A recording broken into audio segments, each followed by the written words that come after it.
Hi, this is Dale O'Shields, pastor of Church of the Redeemer in Gaithersburg, Maryland. Thank you for joining me for our devotional time. I want to talk to you today about your relationships and particularly about building good things into the relationships of your life and how do you handle maybe the tension points. What do you do when a relationship gets a little bit stressed?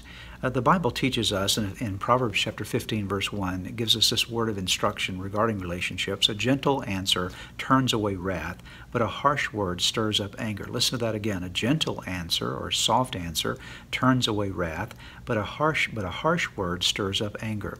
You know, in times of interaction with people, sometimes it just moments get heated.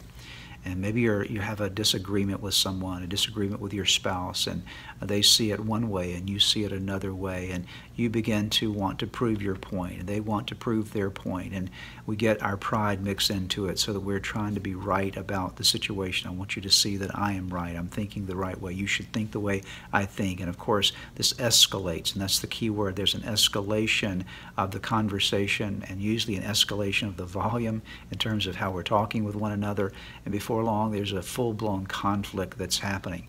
And the Bible says that when these things start to occur, that the best thing that you can do in those moments is to look for a way to de-escalate instead of escalating things further by continuing to add harsh words into the conversation. The Bible says that a gentle answer or gentle words will turn away wrath.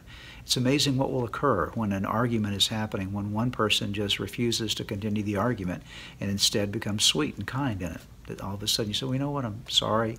I see your perspective. I understand where you're coming from. And before long, that soft answer just de-escalates everything and puts you back into a rational mode of conversation, a more mature mode of conversation. Because again, what anger does and conflict does is it makes you irrational. You begin to be led along by your emotion, lose your sense of perspective about really what matters in the relationship. And so the Bible says that a soft answer, a gentle answer turns away wrath, but harsh words stir up anger.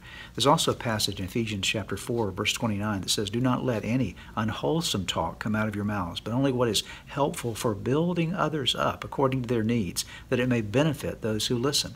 So the whole idea is as I find myself in an interaction with someone and it's escalating, how can I bring softness, gentleness into the conversation so that there's a de-escalation? And how can I make sure that I'm not letting anything unwholesome come from my mouth that actually corrupts or denigrates another person, but instead, how can I build them up and how can I add value to them and realize that we need to get back on a track that's putting us together instead of driving us apart? So in your relationships, just make the decision. Be a person who de-escalates instead of escalates. Learn how to resolve conflict in a positive way. You'll be blessed when you do, and your relationships will too.